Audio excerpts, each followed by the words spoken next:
No one wanted the little girl at the auction, until the Alpha King raised his hand. Hundreds of eyes watched the raised platform in the center, where the children were brought one by one.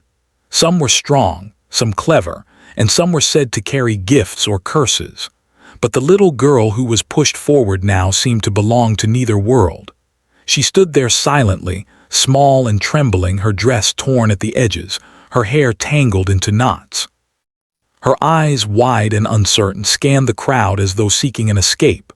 No one met her gaze. They whispered about her quietly, as if fearing her presence. "Cursed," muttered one man with a crooked nose. "Useless," said another. Her tiny hands clutched a small trinket, a charm that had been given to her long ago by a stranger she never saw again. It was the only thing that reminded her of hope, however faint it was. The auctioneer, a gaunt man with hollow eyes, banged a gavel. "Next, a young girl alone, untrained, unknown. Who will claim her?" His voice echoed through the hall, bouncing off the stone walls. The murmurs grew louder.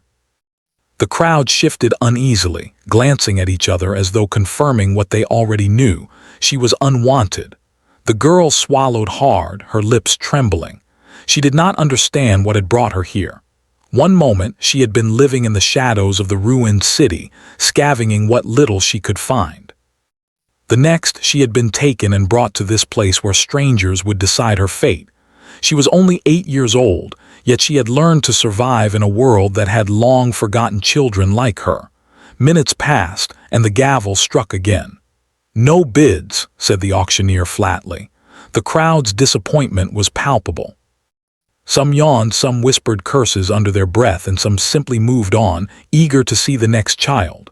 The girl's heart sank. She could feel the cold weight of rejection pressing down on her small shoulders. She tried not to cry, but the corners of her eyes stung, and a tear slid silently down her cheek. She hugged her trinket tightly and whispered softly to herself, "I'm not bad. I'm not bad." Her voice was barely audible, yet it seemed to echo in the empty corners of the hall. Then the doors of the hall creaked open, and a hush fell over the room. The temperature seemed to drop, and the torches flickered wildly. Every head turned toward the entrance. There, framed by the doorway, was a figure so commanding that even the bravest among the traders faltered. He was tall, taller than anyone in the room, draped in a dark cloak that shimmered like polished onyx. His hair was black as night, falling to his broad shoulders, and his eyes glowed faintly like embers in a dying fire. Every movement he made was slow and deliberate, yet it held a weight that made the hall seem smaller. People bowed slightly, even as they whispered in fear. The little girl's eyes widened. She had never seen anyone like him before. He did not look away from her. Instead, he stepped forward, and the crowd instinctively parted. The auctioneer's voice faltered. "The Alpha King," he muttered, barely audible. Everyone knew his name. Everyone knew the stories. Some said he was cruel, ruling with an iron hand and an even colder heart. Others said he had power over life and death, that he could command the wind, the fire, and the shadows themselves. No one dared defy him. The king's gaze fell on the little girl, and the room felt even smaller under his attention. He raised one hand slowly. Silence descended, heavier than the torch's smoke, heavier than the stone walls themselves. Every whisper stopped. Every eye followed his hand. The king's voice finally broke the silence. "I will take her." As she stepped down from the platform, her bare feet scraping against the cold stone, the king reached out his hand. "Come," he said, his voice low and commanding. The little girl hesitated, then took it. His touch was firm but not cruel, strong but not harsh. It was the first time someone had ever looked at her and not seen her as nothing. The journey to the palace was silent. The city streets were narrow and filled with smoke and shadows. The king walked beside her, not speaking, yet she felt protected. The people on the streets bowed or hurried away, whispering prayers or curses. The little girl clutched her trinket tightly, feeling as though it too was alive with the king's presence nearby. When they arrived at the palace, the gates opened slowly. The fortress rose like a black mountain, carved from obsidian and silver, with spires reaching toward the stormy sky. Lightning illuminated the towers, making them look alive, like guardians of the night. The little girl had never seen anything so grand, so terrifying, so beautiful. Inside, the halls were lined with statues of past kings and warriors, their faces frozen in eternal vigilance. The air smelled of incense and stone, with faint traces of something magical she could not name. Servants moved quickly out of fear, but they did not look at the girl. It was as if the king's presence shielded her from their eyes. Finally, they reached a small chamber. The walls were dark but warm, lit by candles that flickered with a soft, golden light. The king gestured for her to sit. She did, keeping her hands folded in her lap, her eyes wide and alert. The king sat across from her, studying her quietly. His eyes seemed to look not just at her face, but into her very being, as though he could see every fear, every memory, every hidden hope. "You are small," he said finally, his voice calm but carrying power. "But I see something in you. Sometimes it is measured by the courage to survive when the world has abandoned you." His words wrapped around her like a cloak, warming her small, shivering frame. For the first time she felt that someone saw her, truly saw her. Her lips trembled and she whispered, I only want to live." She wanted to feel safe, but deep down she knew the world outside those walls was still full of darkness. She hugged her trinket tightly, wishing it could shield her completely. That night, as she lay on a simple bed in the chamber, she heard the sounds of the palace, distant footsteps, the rustle of cloaks, the faint hum of magic. She wanted to sleep, but fear would not let her. Her mind wandered to the auction hall, to the whispers of the crowd, to the empty faces of those who had turned her away. A knock on the door made her start. The king entered quietly, his eyes soft but unreadable. He sat beside her, not touching, just near enough for his presence to be felt. "Do not be afraid of the dark," he said. "It is only the absence of light. And you are the light now. Tomorrow will be a day of learning, a day where the world may try to test you, but know this, you are not alone anymore." Outside, the night wind howled against the palace walls, carrying with it a faint voice that seemed to echo from the ruined city. But for the first time in her life, she knew one thing. She had been chosen. And being chosen by the Alpha King was a fate no one could ignore. And somewhere in the shadows, beyond the palace walls, unseen eyes watched her with interest, curiosity, and perhaps a growing fear. The little girl drifted into a restless sleep, dreaming of shadows and fire, of towering kings and whispered promises. The torches flickered one last time before the night swallowed the palace in quiet darkness. The morning sun had not yet broken through the clouds when the little girl woke. She lay on the soft bed, her trinket clutched tightly in her small hands. The palace was quiet, but not silent. Faint sounds of distant footsteps echoed through the stone halls, carrying the weight of authority and mystery.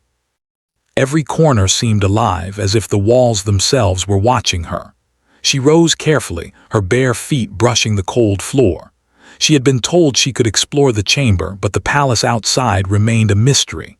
Every hallway, every shadowed corner made her heart beat faster. Still, the memory of the king's words from the night before lingered, a small flame of courage in her chest. A soft knock sounded at the door. She jumped slightly but opened it cautiously. The king stood there, his dark cloak folding perfectly around him, his eyes steady and unyielding. He offered no smile, but there was something softer in his gaze today. "Come," he said. His voice was calm, but it carried the authority of storms. "There is much you need to see, and much you need to understand." Walls of black stone carved with silver filigree, tapestries depicting battles and ancient kings, and statues that seemed almost alive greeted her at every turn. They entered a large hall where the air shimmered faintly with magic. Candles floated midair, flickering but never burning down. The king gestured for her to sit upon a raised dais at the center of the room. "This is where I make decisions for my kingdom," he said. "This is where you will learn why you were chosen." Something dangerous. The last time someone had promised her safety, it had been taken away, but this man, this king, he was different. There was no doubt of his power, but also, for the first time, she felt that he might truly protect her. The king studied her quietly, as if reading the map of her heart. "I know you are scared," he said softly, "and you should be. The world is cruel. But that is why you are here with me, to be guided, to learn to survive." Their morning was spent in silence, broken only by the footsteps of passing servants or the distant sound of wind against the palace walls. The king did not speak much, but when he did, every word seemed deliberate, weighted with meaning. He showed her the library, where books older than the city itself rested on polished shelves. He showed her the armory, filled with swords, shields, and armor that gleamed even in the dim light. And finally, he led her to a small courtyard, where plants that glowed faintly in the darkness grew along winding stone paths. "This," he said, gesturing to the courtyard, "is a place where the world outside cannot touch us, where you can learn who you are without fear." He noticed how she flinched at sudden sounds, how her eyes lingered on shadows, and how her small hands gripped her trinket whenever she felt uncertain. Yet he also noticed the spark within her, a flicker of determination, a courage that refused to be extinguished.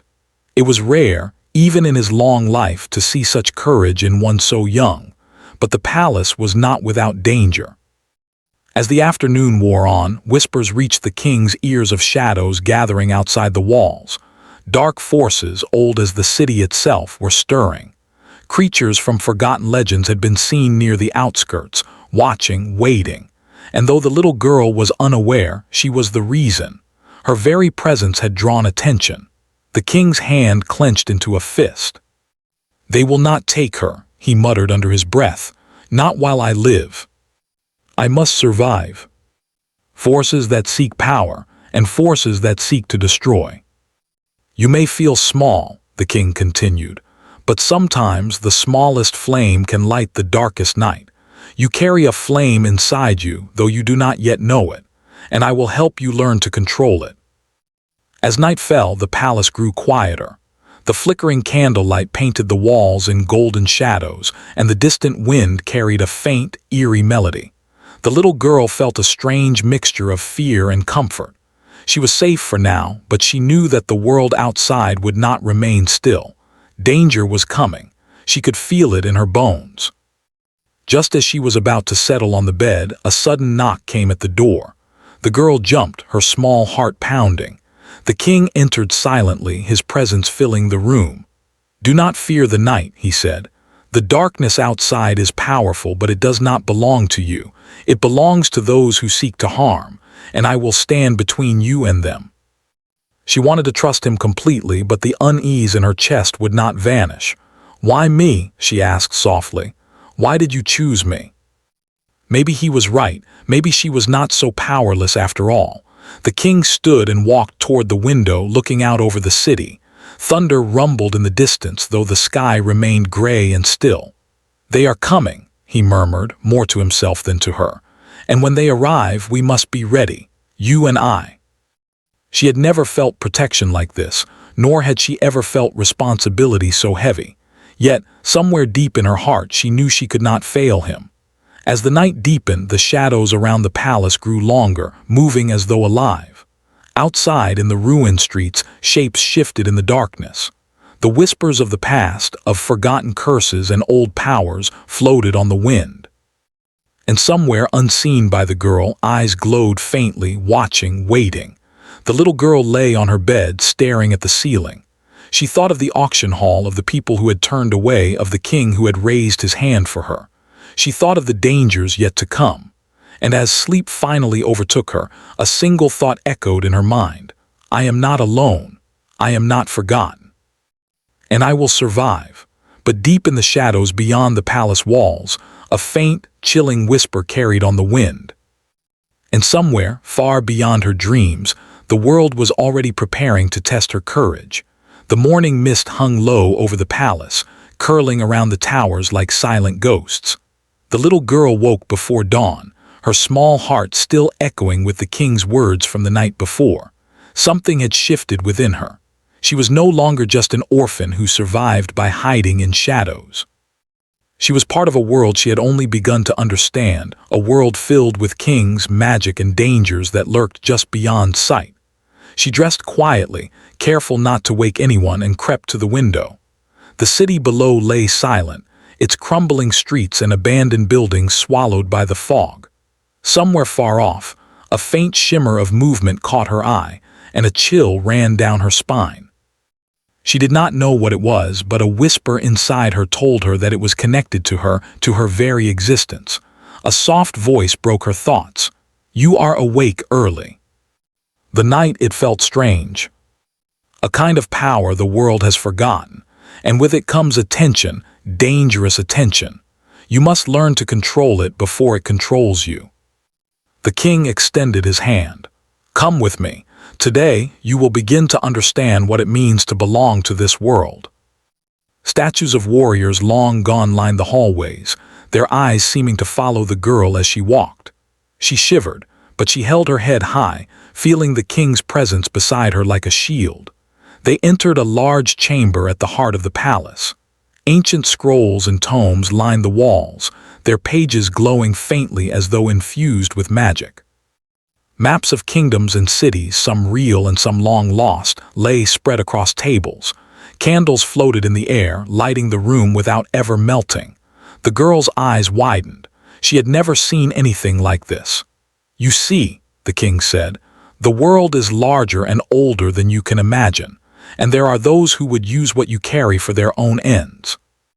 That is why you must learn. And perhaps you will find the strength to protect not just yourself, but others as well." The girl was slow at first, unsure of her own senses, but she began to notice small things, a flicker of shadow, a whisper carried on the wind, the faint pulse of energy in the stone walls. By noon, the girl was exhausted but exhilarated. She had discovered something new about herself. She could sense danger before it arrived. A soft hum of power vibrated through her chest, faint but undeniable. The king watched her with a mixture of curiosity and concern. "You are stronger than I expected," he said quietly. The girl looked up at him, startled. "Stronger? I still feel afraid." The wind whispered through the corridors, carrying faint echoes of the past. The girl's thoughts turned to the city outside, to the ruins and empty streets. She wondered who had come before her, who had survived, and who had been lost. The king led her to the palace gardens, a place alive with glowing flowers and twisting paths. The air smelled faintly of jasmine and stone. Light danced across the leaves, though there was no sun, only the soft luminescence of the plants themselves. "This is where the magic of this place is strongest," the king explained. "And it is where you will learn to control your power. But you must remember, the world outside is not as forgiving. There are forces beyond even my control, waiting for a chance to strike. I will survive." She froze, her breath catching in her throat. "Do you see it?" the king asked, his voice calm but firm. The girl shook her head. I thought I saw something." Small things, the sway of the flowers, the movement of the shadows, responded to her presence. She did not understand how, only that she could feel the energy around her, like a heartbeat in the earth itself. But even as she learned, a deeper unease settled over the palace. Servants whispered in corners, their voices trembling with fear. The king's advisors looked uneasy, though they dared not speak aloud. There were rumors of dark forces moving through the city, creatures of shadow and old curses long thought forgotten, and all of it seemed to be drawn to the little girl. That evening, as the sun sank below the horizon and the palace was bathed in golden light, the king led the girl to a high balcony overlooking the city. The fog lay thick over the ruins, and in the distance, faint shapes moved, too dark to see clearly. "They are coming," he said, his voice low and steady. "I can feel them. They know you exist, and they will not wait long. They do not understand it, but I do, and I will not let them take you. But it must not control you. You must learn to trust yourself and me." The girl lay on her bed, listening to the wind whisper through the halls. She dreamed of shadows moving through the city, of shapes that were not human, of voices calling her name. And in the darkness, A faint glow pulsed in her chest, responding to the danger beyond the palace walls. She did not understand it, could not control it, but it was real. Somewhere outside, hidden in the mist and ruins, eyes watched her. Old powers, forgotten by time, stirred in anticipation.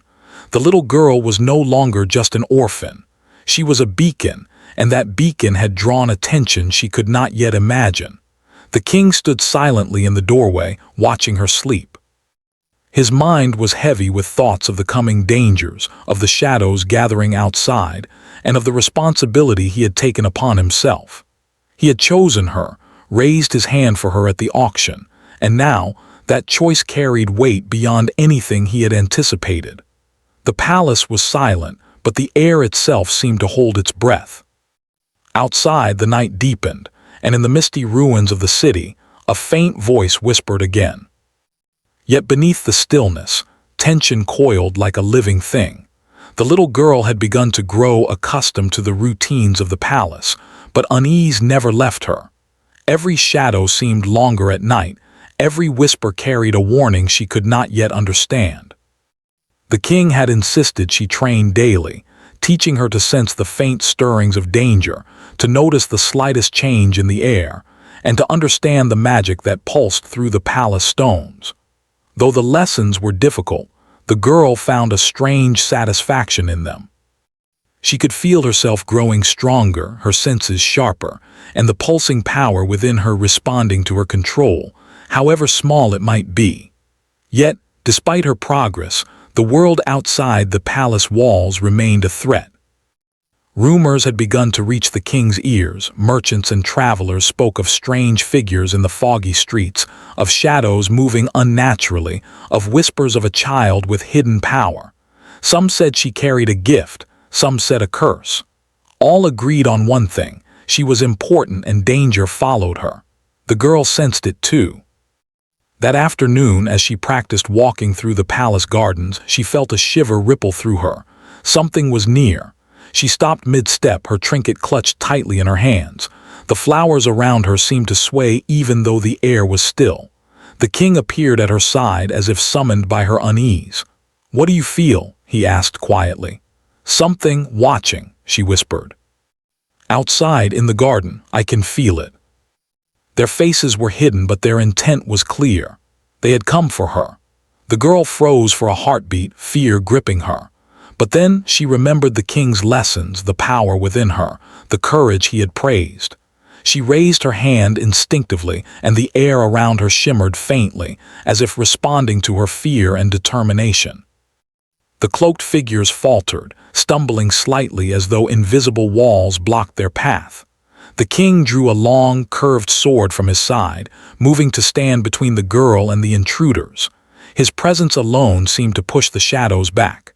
"You will not harm her," he commanded, his voice cutting through the night like a blade. The figures hesitated, their movements jerky and uncertain. One stepped forward, lowering a hand as if to strike, but the girl's instinct flared. A surge of energy pulsed through her, faint but undeniable, and the figure fell back, clutching at its chest as though struck by an unseen force. The king's eyes widened slightly, a rare moment of surprise crossing his features. "You did that," he said quietly, his voice a mixture of awe and concern. The girl nodded, panting, her small hands trembling. "I didn't mean to, I just wanted to protect myself." The palace gates remained closed, but the girl knew that this was only the beginning. The world outside would not stop coming for her, and neither would the power she carried remain unnoticed. After the attack, the king led her to a quiet chamber in the palace far from the garden. He sat across from her, his gaze calm but intense. "You surprised me," he said. "Most would have panicked. Most would have run or hidden, but you acted." The king seemed to sense her thoughts. "You will not fail," he said. "Not while I am here, not while you trust yourself as much as you trust me." He taught her to read the faint movements of the shadows, to feel the subtle pulse of magic in the palace, and to anticipate danger before it arrived. She learned quickly, her instinct growing sharper, her courage steadier. But the world outside did not wait. One evening, a messenger arrived, cloaked and hooded, bearing a message sealed with a symbol the girl had never seen before. The king broke the seal, scanning the parchment carefully. His expression darkened as he read. "They know," he said finally, his voice low and tense. "They know where you are and they will come, soon. You are a beacon, and a beacon draws attention, both good and bad." Below, the city lay in shadow, the streets empty and silent. Yet somewhere in the mist and fog the girl could sense movement, figures moving, watching, waiting. "You feel it?" the king asked. The girl nodded, her small hands gripping the balcony railing. "Yes, they are close. You must learn to act despite it." The king began to confide in her, speaking of past mistakes, of battles lost and won, of the burdens of power. The girl listened, her own fears mirrored in his stories. For the first time she felt that she was not alone in her struggles.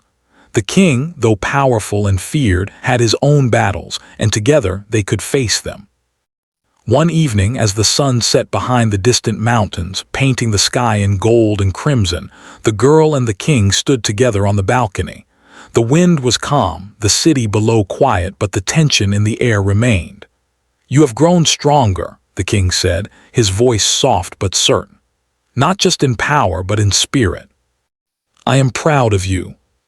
The girl felt a warmth she had never known, a sense of belonging, of safety, and of purpose.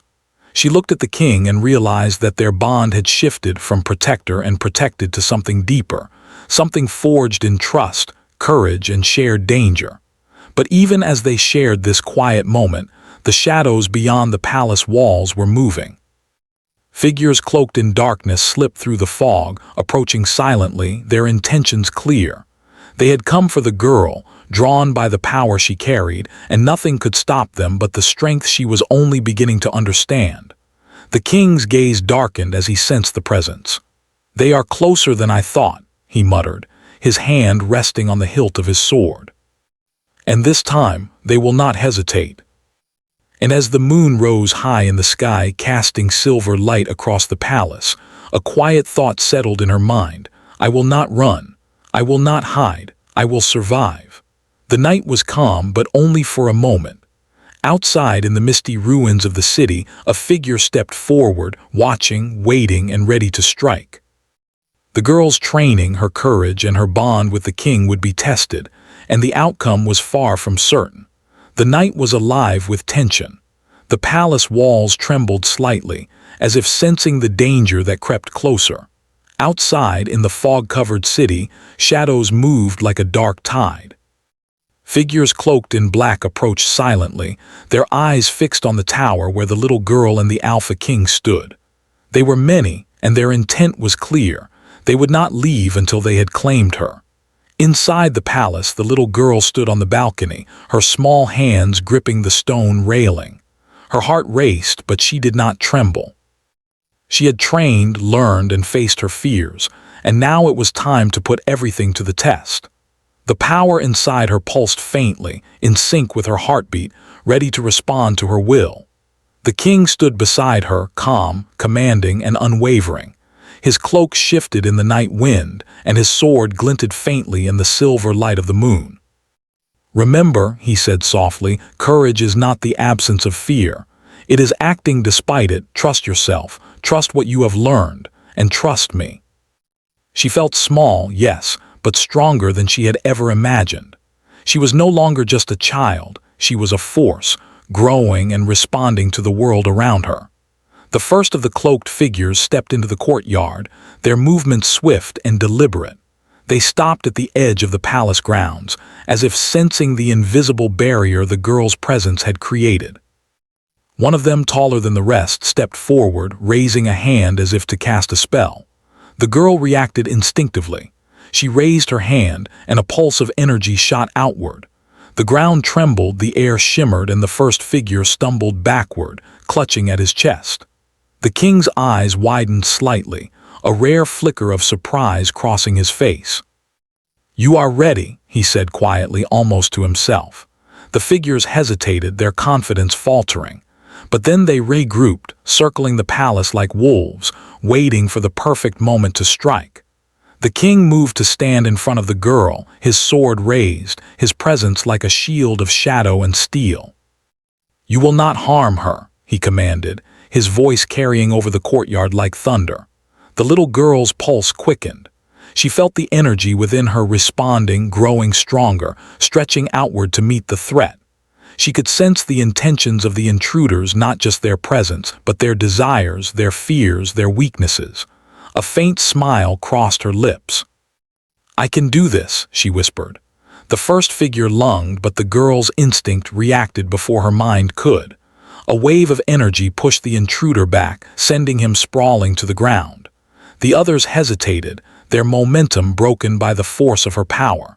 The king struck swiftly, his sword a blur in the moonlight, blocking and parrying any who came too close. Together they were unstoppable, a harmony of power, instinct, and courage. Hours passed like this, the night alive with the clash of shadows and steel, the glow of magic and the roar of determination. The little girl's fear had transformed into strength. Every pulse of energy she sent out, every move she made was precise and purposeful. She was no longer simply surviving. She was fighting, commanding, and protecting. Finally, as the first light of dawn crept over the horizon, the last of the intruders fell back into the fog, defeated, their intentions thwarted. The courtyard was silent, save for the wind and the soft hum of magic that lingered in the air. The girl stood, her small chest heaving but her eyes bright with triumph. She had done it. She had survived the night, protected by her courage, her power, and the guidance of the Alpha King. The king stepped beside her, sheathing his sword. He looked at her with pride, though his expression remained calm. "You have done well," he said softly. "Far beyond what I could have expected. You are someone who matters, someone who can shape her own fate." The king turned to look at the horizon, his expression thoughtful. "The world outside is still dangerous," he said, "but you have proven that you can face it, and I will remain by your side, guiding you, protecting you, and teaching you. Together, we can face whatever comes next. And I will never be afraid again." She trained with the king, learning not only to control her power but to understand it, to anticipate danger, and to act with precision and courage. As she grew, so did their bond. It was no longer just the bond of protector and protected. It became a partnership, forged through shared danger, trust, and mutual respect. The little girl had become someone who could face the world, someone who could shape her own destiny, and someone who was no longer defined by the fears of the past. One afternoon, as they walked through the palace gardens, the king spoke quietly. "You have grown far beyond what I expected. You are strong, brave, and wise beyond your years. But remember this, power without responsibility is dangerous. You must always use what you carry for good, to protect, to heal, and to guide. Not because of what you could do, but because of who you are. Courage, kindness, and a heart that refuses to break, that is the true power you carry." He had raised his hand for her at the auction, chosen her when no one else would, and now he had guided her through the darkness to discover her own strength. As the sun set, painting the sky in gold and crimson, the girl and the king stood on the balcony once more, looking out over the city. The shadows of the past had been driven back, but they knew the world would always be filled with challenges, dangers, and uncertainties. Yet, for the first time, the little girl felt hope. She had faced the darkness, discovered her own strength, and found a place where she belonged. And she knew that no matter what came next, she would not face it alone. The king's hand rested lightly on her shoulder, a silent promise. "You are no longer just a survivor," he said. "You are a force, and together we will face whatever the world throws at us. Remember that always." "I will remember." And in the presence of the Alpha King, she had discovered something far more powerful than fear, more enduring than pain, and more eternal than the shadows that had once haunted her. Somewhere in the distance, whispers of the past drifted on the wind, carried away by the night. And the little girl, once forgotten, once unwanted, now stood at the center of her own destiny, her heart full of courage, hope, and the unbreakable bond she shared with the Alpha King. For she knew, as long as he stood by her side, she would never be alone again.